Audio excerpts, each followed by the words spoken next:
Debo, 20-lap main event. Here we go in Orlando.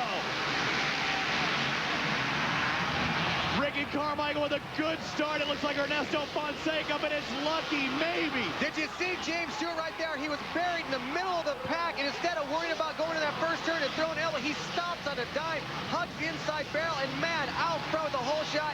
Wow, man, for being away from somewhere, that kid is so smart. James Stewart in front. Kyle Lewis is going to take that Butterfinger Grip hole shot award, but it's James Stewart leading Ricky Carmichael now. It looks like Wyndham back in third. Also Reed, we have the best field. The top four are the riders we've been waiting for. This is exactly it, which what we've been waiting for all year long. We got all four major manufacturers, 1, 2, 3, 4. We've already seen that Stewart's the fastest guy on the track in the heat races, but can he do it for 20 laps? Oh. I don't know. He looked like he was sweating in that end of that 8 laps. Ricky makes a mistake, and look at Reed's right all over him. Look at him closing in the gap there. Now Bubba's trying to separate himself. James Stewart's nickname is Bubba, and there's a lot of Bubba fans in the stands. And Chad Reed looks really good. Lose a little bit of rhythm right there. Just like in your do's and don'ts. Don't worry, though. You got to pick it back up. Don't worry about it. Come right back. And just like that, Ricky's just looking uncomfortable. Kind of makes a mistake, but just like that, he just closed the gap all over James Stewart. Man, this is it. Now, in the heat race, it was completely rolled opposite. Stewart closes the gap real quick up on Carmichael and takes away. But now, Carmichael closes the gap up on 259. Stewart takes the middle road through the whoops. Are a little more wore out there. But you're right, Carmichael's just behind. He's biding his time.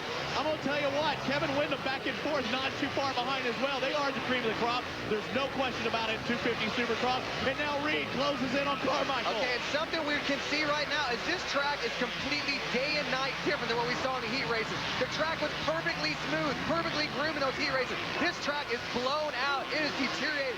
They have to race the track right now more than they can race each other. Outside is Chad Reed. Watch out. He's trying to set up on the inside. Oh, cases it right there. If he cases it harder than that, he's going to fly off the end of the track. You know what? I think maybe that Chad Reed's mechanical failure there at the beginning of the race, it could have probably been the best thing for him because all it did was clear his head. He thought about it, just got rid of everything that he was worried about after this heat race. Said, man, I just got to go out and focus on the track. All right, let's take a look at what happened to James Stewart on the Kawasaki right there in the big picture, the live picture in the top of your screen. He bounces the triple. He comes back and comes up a little short. He's unable to get the momentum. He cases that next triple, and look at him look back. Man, I just opened up the door big time. And the Hungry Hunter is right back in second. Ricky Carmichael with Reed all over him. Man, this is it. This is what we've been waiting for the last 2 months. I think that's an understatement. Denny Stevenson all over him. Chad Reed is going nuts out there trying to get by Ricky Carmichael. There's an onboard camera. James Stewart has won 125 Supercross championships, 125 Motocross championships. He's not going to win a 250 championship this year, but he may win this race. See, something I think that might be detrimental to Ricky Carmichael right now is if Reed stays all over him, Ricky will be unable to take the fastest lines he needs to. And he goes down just like that. He drops the front end of the rut. It just folds and he goes down. Oh, man. And Carmichael's our points leader. Chad Reed was hoping something like this would happen. Carmichael, we see it 2 weeks in a row. A mistake where there was none in the first part of the season. Well, right now, we talked about Ricky Carmichael's got Kevin Wyndham right in front of him. You know what happened in Atlanta? Ricky threw some elbows on Wyndham, and Wyndham said, it ain't going to happen again. I'll throw some elbows back. Wyndham's fast. That little double on, double off section. You see Carmichael go through right there. Wyndham was the first one to try that. You know he doesn't like getting beat by these guys. No, of course not. Ricky Carmichael may have gone down. That's maybe what he needed to kind of clear his head. Goes, man, I need to push reset and come back after these guys. I can run my own lines and set out after this. Right now, he's a 4-point deficit to Chad Reed. If Chad get up past Stewart, even more points Ricky's going to lose. Let's take a look at this one more time and see what happened, Denny. Look at Ricky right there, the number 4 yellow Suzuki in the big screen. We see Ricky entering the center turn right now. He's going to go double, double. We see Ricky now. He's going to jump in. He drops the front end, and that thing's just going to tuck and just throw him down. He was looking ahead of that section instead of looking at where's the land. Let's look at it again, different angle. He's going to drop the front. He's already kind of sitting down. The front end just tucks, and just like that, he's down. The front end compresses and throws him up over the bar. It was soft firm right there, too. This track breaking down really put a hurting on him. If it was smooth, it might not have happened. Let's take a look at James Stewart, who's separating himself. He has a 3.6-second lead over Chad Reed right now. There he is on board. And we've seen some crazy things happen to our onboard camera this year, but man, woo, he is flying.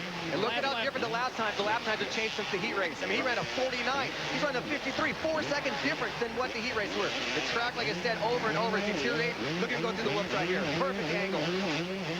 Bubba just turned a 52.4. The second fastest lap time was a 53.1. He's a half a second faster than Reed. We knew Bubba was the fastest guy on the track. We didn't know if he's going to make it for all 20 laps. Man, look how close he came to those tough blocks. Stepping on, stepping off. Great shots by our onboard camera, having to work his way through lap traffic. Now Carmichael, he's caught up to Wyndham, getting by. Maybe another story. We remember them in Atlanta, a little aggressive move. Yes, definitely. Wyndham, I don't know if he's going to be Mr. Nice Guy this time with Carmichael, but Ricky needs to make up this pass and Wyndham because he cannot let Reed gain any points on him. Enzo Honda team, you see Suzuki, Honda. Check it out. Diving to the inside right there. And Kevin just lifts up, just looks down and goes, go on by. You're already going past. What was that about? He was all the way up at the top. He was going down if he didn't back off. Now Carmichael into third. And he catch up to Chad Reed, and then James Stewart is in first, checking out from everyone. This is the race we've been waiting for. Ricky has got his hands full right now. He should not have crashed. Obviously, he's got his work cut out for him to catch those two guys out front. I think you talked about it. Maybe he clears his head, you know, can refocus. You see him go through the woods. He's doing so much better this year than he has in years past. A totally different setup. Well, like we talked about, he's not setting up his bike just for the whoops. There's more to racing than just whoops. There's corner speed, and Ricky is the master in the corners. Lap number 7, 3.8-second lead for James Stewart. There's Carmichael trying to make up ground. And you see Chad Reed way out in front, going down the front straightaway. Yeah, he's a full section ahead of him right now. Again, got his work cut out for him. He's putting down some fast laps. Right now, he just needs to keep that thing up on two wheels because this track is just falling apart, as I said, over and over. It almost looks like Ricky Carmichael may be invincible. We see him 2 weeks in a row have a mistake, something very characteristic with Carmichael. There's the onboard, James Bubba Stewart going through the whoops one more time. He just crashed. I can't believe it. I thought he'd be out front. He could just kind of settle into a pace, and down Stewart goes. James Stewart going down way out in front. He had about a 4.8-second lead when he goes down. Now he's in third. Just opens up the door. Ricky Carmichael goes by. Now Reed's alone out front. What did I say before the top of the hour? Don't race your rivals, race the track. Man, this track is just eating these guys up. He was fast for one lap, but this is a 20-lap 250cc main event. James Stewart, can he regroup? We saw him go down in practice. He does it again here in the main event. That's why the 250 Supercross series is the toughest series in the world. Welcome back. A crazy last few laps here at the Citrus Bowl. The 250 main event with Chad Reed out in front, number 22. Ricky Carmichael, the Makita Suzuki in second, number 4.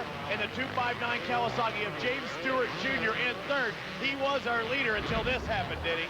Check it out, Robbie. You see him jump up on the step up, into the whoops. He's fourth gear pin, drops the front end. The bars are ripped from his hands, and man, down he goes. What a violent crash. Let's take a look at it through the onboard camera. A great shot here. Yeah, when you're going this fast, Robbie, any mistake, the slightest mistake is just amplified 10 times, and he just goes down, just like he did in practice. He sits back, tries riding the whoops. The case was, the bike literally got ripped out underneath him. Unfortunately for James Stewart, there is no yellow number 4 in his immediate future. He's trying to catch up to Carmichael. Chad Reed, our leader right now. It's one of those instances where what if he wouldn't have had that first race at Anaheim in the mud, as we have both the onboard on the right and James Stewart on the left, the wide picture. Some great shots, but he's in third spot. Is Chad Reed leading? He's thinking, what if? It didn't happen to Chad Reed. That money race, little mechanical failure. What did he finish? 16th. They said at round 1, you can't win the championship, but you can certainly lose it. And that big mistake in the mud and the front brake locking up for Chad Reed was a huge mistake for him. And he is about to put 2 in a row out here in Florida right now. 2 wins.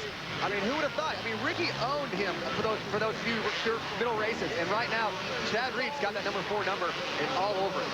Hey, did he? Not all over him, behind him, but I mean, like he's taking care of business. Our producer, Chris Bonnie, he put in that great segment when we talked to both our championship contenders, Reed and Carmichael, and said, what is it going to be like with Bubba in there? How's it going to mess up the points? It's not. It's not a factor right now, is it? They got to focus on on the track, on each other. James is going to come out there, do what he's got to do. He's going to go fast. He might make some mistakes, as we saw tonight. I think the big thing with James Stewart, you see his lap time slowing down from what they were. He's dropped back to third. I mean, what an incredible ride. I mean, he's been gone for 8 weeks, and he comes back. He's probably a little tired right now. I mean, because he's been going fast, and this track is probably one of the most, nothing like coming back to one of the gnarliest tracks all season long. And I think he's just getting a little tired right now. The last time we had the 250 Supercross here, it was won by Ezra Lusk. Yogi took the victory. Let's take a look at the BUTTERFINGER Chris HOLESHOT Award. It's going to look at Kyle Lewis from the outside, that big 450 behind him, but look at the bottom of the screen. Oh, man, right there. That was neck and neck between James Stewart. Let's see. Photo finish on the right. Let's see how close. Oh, half a wheel. Well, when you're Kyle Lewis, you're a privateer riding for a great team on Moto XXX. All that little extra money helps, and Butterfinger Chris HOLESHOT award goes to Kyle Lewis, obviously. The Yamaha of Chad Reed, the Thor Parts Unlimited YZ 250 showing how to get it done. Bubba Stewart having to work his way through lap traffic. It was several laps ago we saw Reed going by Fonseca. We're just now seeing Stewart do that. Well, certainly beginning this main event, the Denny's do's and don'ts, you got to be able to change up your lines, mix things up. We've seen Chad Reed do that. We've seen him mix up from the inside of the whoop, go to the middle of the whoop, go to the outside of the whoop. And then we also had the 125 class of do's and don'ts. You don't crash. We've obviously seen that in the 250 class. Chad Reed hasn't crashed, and he's way out front. Great 2 hours of racing we've brought to you tonight. 125's a little earlier, the 250's going on right now. And, you know, Davey Coombs, who's out on the floor in Racer X, he talked about earlier about how fast guys can win. What was that stat he had? I mean, 20 for Reed. I mean, in the quicker time than Carmichael. Ricky Carmichael has 40 main event wins right now in his career. Chad Reed has 20. James Stewart has none. I mean, we're talking top, the half, and the bottom right now. And Chad Reed, he's about to pick up number 21. Jumping into that whoop section, having to fight the rut, a deteriorating track. The last lap, white flag is out for Chad Reed. Originally from Australia, now living in Florida. Is he a Floridian? I don't know if I can call him that. Dade City is on the list. And that stat you're talking about, Chad Reed got 20 wins in 42 starts. It took Carmichael 53 starts to get 20 wins. Jeremy McGrath, he did it in 38. Ricky Johnson, 76, one of my heroes going up so bad. MC still the king of Supercross in my book, but Chad Reed's definitely on pace to be up there on the top of the list. I mean, what an animal. I mean, these three guys are all animals in my book. But Chad Reed, he's exercised that demon at number 4. He used to haunt him at night. He kept working with Jeff Spencer. He failed to just settle. He failed to just go, I'm going to be a second-place guy. And look at 2 in a row down here in Florida. Jeff Spencer, his trainer, works with Lance Armstrong. Physical conditioning a factor.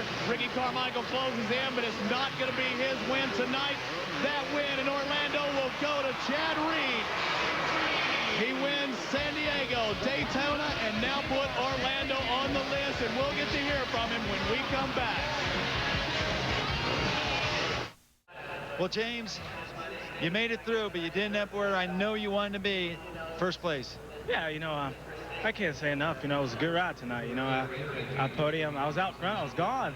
I went down hard in the whoops. You know, I kind of tweaked my ankle, but no excuses. Those guys were real good tonight. And, you know, I was starting to catch back up to Ricky a little bit, you know, towards I got back going. And then I got tangled up with this lap rider. I had to roll the triple. And, you know, these guys are so good out here. You know, it's hard to make up time, but I had fun. You know, I didn't get tired. I was just really frustrated out there, you know, towards the end. But, you know, it was my first race back. I podium, and I had a good time tonight. RC, tell me about the crash. You know, I jumped in there and then I landed, my forks rebounded up and lost my front end. Just a simple mistake. And you know, those guys are riding tough, and you know, you can't make those mistakes, and that's exactly what I did, and handed the win over again. Well, Denny Stevenson said you can't win the championship tonight, but you could lose it. You didn't lose it. I didn't lose it. You know, I got quite a few of these things, and man, I just want to get up there and get a win, you know, but like I said, I got to give myself a fair shot, and that's not, you know, you can't do it when you land on the ground. Chad, I know you're excited last week, but you doubled your pleasure tonight. Not only you beat Carmichael, you beat Stewart too, and you beat him in Florida. Oh, definitely. You know, that was a weird race, you know, with the upset on the start, and man, I was nervous. Just, you know, I knew what the problem was on the start, and I could feel it when I was riding, and man, I was just kind of in second. And just watching him, you know, I could see he was kind of making a few little mistakes, and to be quite honest, I was quite content to just be in second and be in front of Ricky, and you know, 2 points is better than none, and you know, both those guys just kind of crashed and gave it to me, and then I just pretty much rode my own race and just didn't make any stupid mistakes and just nursed the bike for him. I was pretty nervous, you know, there's triples out there and stuff like that, but man, I want to thank all the guys, all my sponsors, and team for, you know, keeping it together on the start and getting it fixed as good as they could on the start, and all the guys at Parts Unlimited, though. It's a great team, and I'm happy. Congratulations, heck of a ride. Thanks.